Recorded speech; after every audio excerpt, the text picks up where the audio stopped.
What if I told you that the greatest mystery in the history of literature wasn't written on the pages of a book, but lived by the author herself? The story of Agatha Christie proves, once and for all, that our best chapters can be born right after the worst storms.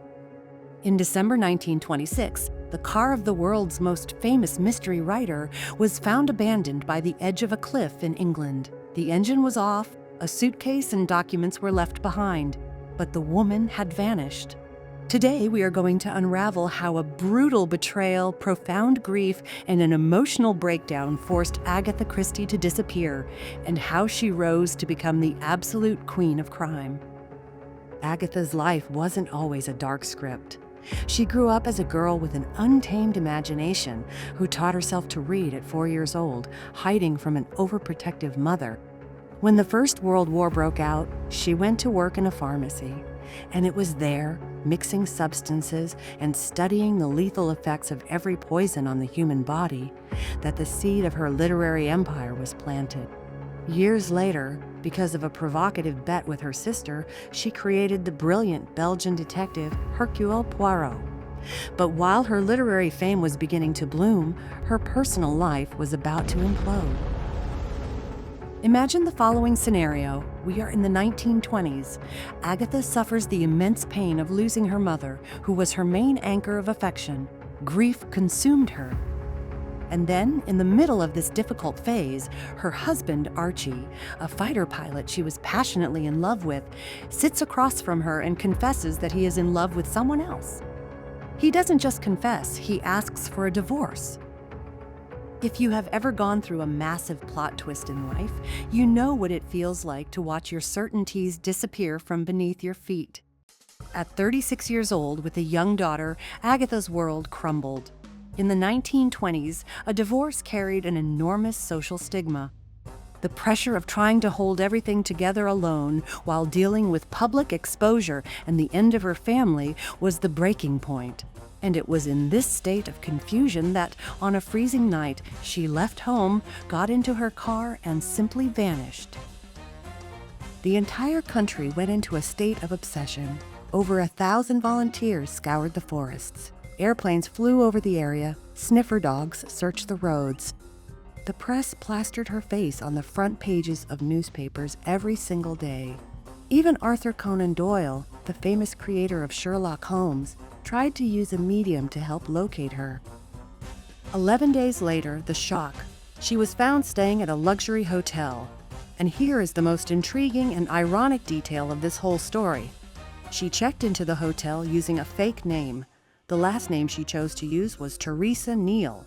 And get this, Neal was the exact same last name of her husband's mistress. When the police found her, the world demanded answers, but Agatha simply said she couldn't remember anything. Medical experts called it dissociative amnesia, a fugue state caused by extreme stress. The press called it a marketing stunt to sell books. The public speculated it was a coldly calculated revenge, a master plan designed by the greatest mystery writer to expose her husband. The truth? She never confirmed any of the versions. The mind that invented the world's greatest detectives took the secret of her own disappearance to the grave. And she never allowed the press to make a spectacle of her private life. But this is where this story becomes a true anthem of resilience. Society tells us that when our world falls apart, we should just pick up the pieces and settle. Agatha did the exact opposite. With the divorce finalized, she packed her bags and boarded the Orient Express all by herself. Imagine the audacity of traveling alone to Iraq in 1928 just to get a change of scenery and rediscover herself. And it was on this trip, at an archaeological dig in the middle of Iraq, that she met Max, an intelligent, calm man who was 14 years younger.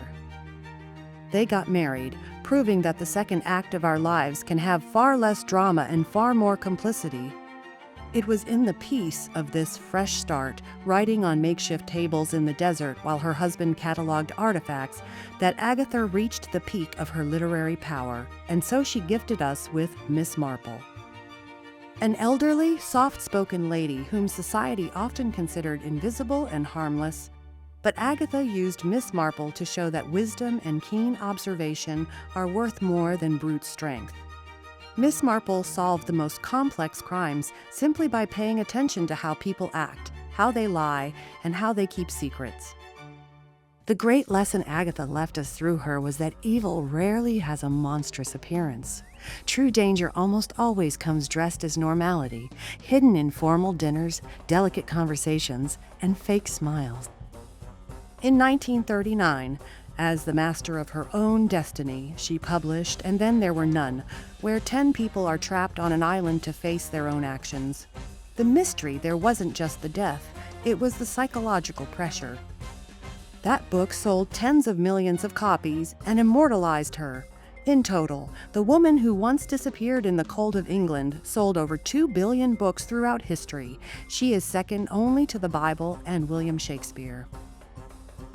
The story of Agatha Christie proves, once and for all, that our best chapters can be born right after our worst storms. The end of a cycle or a shattered expectation is not the end of the line. It might just be the perfect excuse to take control and write something completely new. If this story made sense to you, subscribe to the channel so we can continue unraveling the fascinating lives and secrets of unforgettable people.